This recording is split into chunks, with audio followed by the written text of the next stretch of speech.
Cerita ini aku alami sewaktu aku menjalankan flight dari Jakarta menuju salah satu kota kecil di Kalimantan.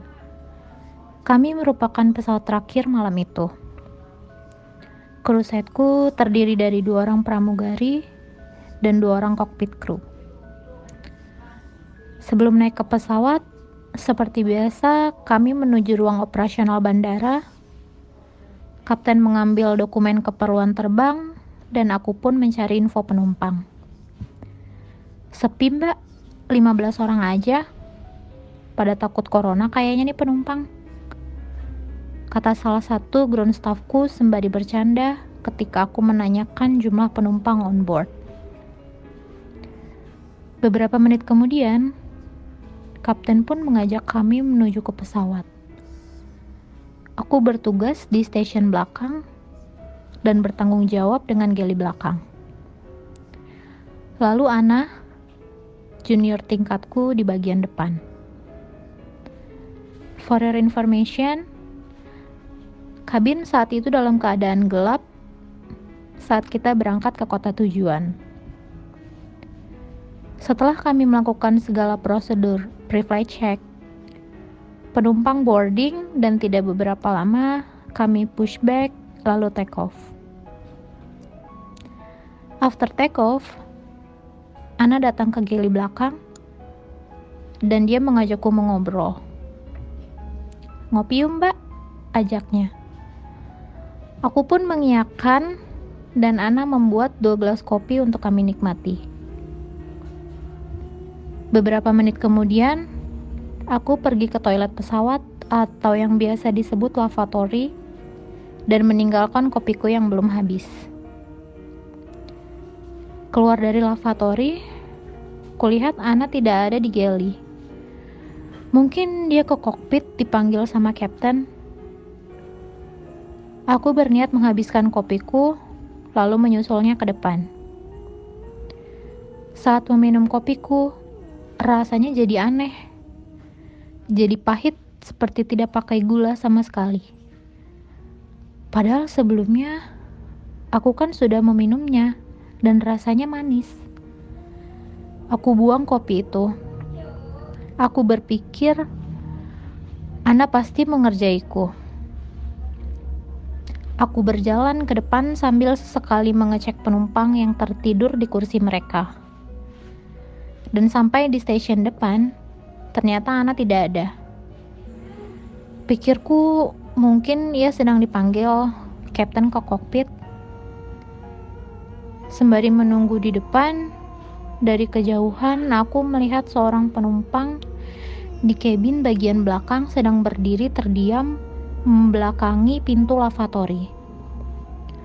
Perempuan tanggung yang tidak terlalu gemuk, memakai jilbab panjang. Dia mengantri WC sih sepertinya. Aku pun tidak ambil pusing. Tidak lama setelah itu, Ana keluar dari dalam kokpit. Aku pun bertanya, "Nak, kopi udah habis?" "Itu mbak masih," tunjuk Ana ke monoyoskop di atas meja galley. "Lama-lama jadi pahit ya, kalau nggak langsung dihabisin," pancingku lagi. "Masa sih mbak? Kan itu coffee mix, udah ada gulanya," katanya sambil menghabiskan kopinya. "Punya aku tadi kok jadi pahit banget ya, kayak nggak dikasih gula," kataku menceritakan. "Lah, masa awalnya manis tahu-tahu pahit mbak?" jawab Ana setengah keheranan.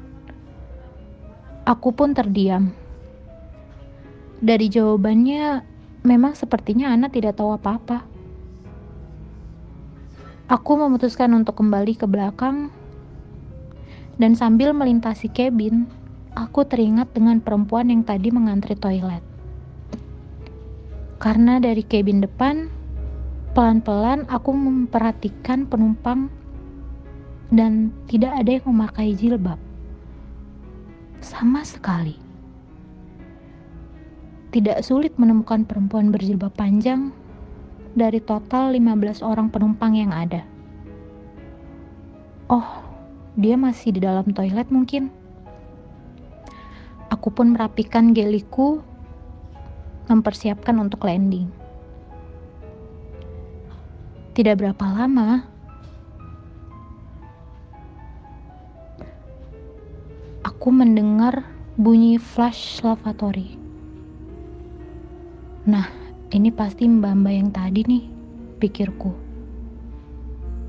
Aku pun melanjutkan persiapan menuju landing, menginstruksikan penumpang untuk mengeratkan sabuk pengaman dan lain sebagainya. Beberapa saat kemudian, aku mencium bau anyir, seperti bau bangkai yang masih belum lama. Aku berpikir, apa bau itu dari dalam tempat sampah ya? Atau dari arah lavatory? Sembari touch up makeup dan merapikan tasku, masih dapat kucium bau anyir menyengat.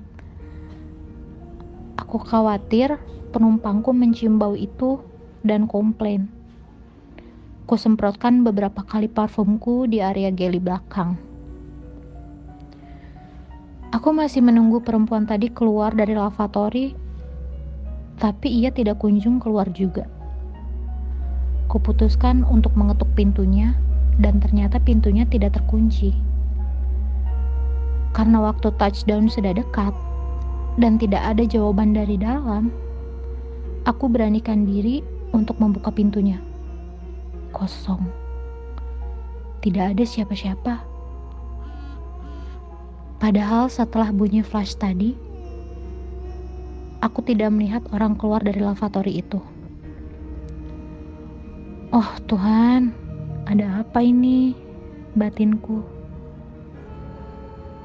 After landing dan semua penumpang turun, aku ke cabin depan menemui mas-mas ground staff sambil minta si Ana untuk mengecek kokpit karena mungkin saja mereka butuh sesuatu. Dan setelah semuanya clear, aku balik ke belakang, diikuti dengan mas ground staff ini yang membawakan makanan pesananku. Karena tentu saja aku harus membayarnya. Dan dompetku ada di dalam tasku di geli belakang. Baru saja kami sampai di kabin bagian tengah. Kami berdua saling tengok dan lihat-lihatan. Samar-samar kami dengar ada suara orang sedang berzikir dari ala belakang. Aku memang jarang sholat, jarang mengaji. Tapi aku tahu suara yang kami dengar itu adalah suara orang sedang berzikir. Kira-kira begini. La ilaha illallah, la ilaha illallah. Seperti itu. Bulu kuduku berdiri, dan aku yakin mas ini juga. Tapi rasa penasaran kami lebih besar daripada rasa takut. Jadi kami terus saja jalan ke belakang buat memeriksa ada siapa atau malah ada apa. Di belakang, aku buka lavatory satu persatu dan aku juga memeriksa geli. Tapi nihil, tidak ada siapa-siapa. Kami saling lihat-lihatan dan memastikan sekali lagi dari mana suara itu berasal.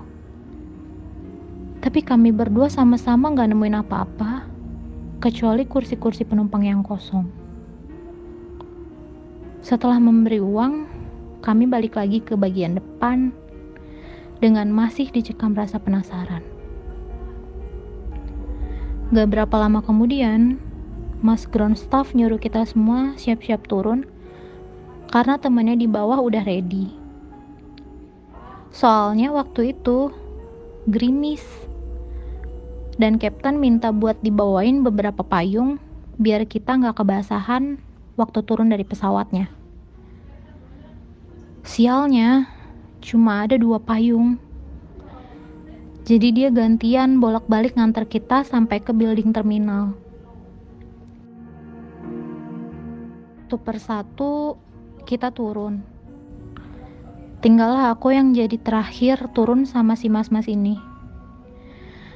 Dan iseng banget aja lagi, tiba-tiba aja dia minta koran bekas. Tentu aja dong aku harus buka troli lagi buat mencari. Mana si Ana udah duluan turun. Mbak, tadi beneran udah turun semua kan penumpang? Dia tiba-tiba aja nanya begitu. Iya kok, cuma ada 15 kan mas? Udah turun semua sih. Kenapa gitu? Aku jawab apa adanya sambil mencari koran bekas yang dia minta. Mbak udah yuk turun, gak usah aja korannya. Yuk mbak yuk, katanya sambil setengah memaksa dan mengetuk-ngetuk telunjuknya di troli yang sedang aku buka untuk mencari koran yang dia minta. Mbak ayo mbak, udah gak usah dicari deh. Udah gak apa-apa, ayo turun aja. Aduh, ngerepotin banget sih ini orang, pikirku. Dan kita pun turun pesawat, lalu berjalan menuju terminal bandara. Sampai di terminal dan sembari menunggu transport, ku buka HP-ku dan kunyalakan data internet. Ternyata itu mas ground staff yang tadi mengirim pesan dari WhatsApp. Panjang sekali. Mbak Vina, maaf, saya tadi bikin Mbak bete. Sebenarnya saya tadi mau ngomong langsung di atas, tapi saya sendiri takut. Pas Mbak Vina lagi nunduk nyari koran di troli, saya lihat ada penumpang di kabin belakang berdiri nyender ke pintu lavatory, pakai jilbab panjang kayak mukena. Terus saya tanyakan ke Mbak, apa penumpang udah turun semua? Mbak bilang udah, karena pun cuma ada 15 penumpang. Awalnya saya pikir itu gorden yang biasa buat batas penutup antara galley dan cabin. Tapi kok lama-lama ngedeket. Saya kucek-kucek mata karena gelap kan di cabin. Kok kayaknya dia makin ngedeket. Makanya saya ajak Mbak Vina buat cepet-cepet turun. Maaf ya Mbak, tanganku gemeteran. Aku gak bisa berkata apa-apa. Rasanya seperti disambar geledek, mengingat sosok yang sama yang kulihat tadi persis seperti yang dibicarakan mas ini.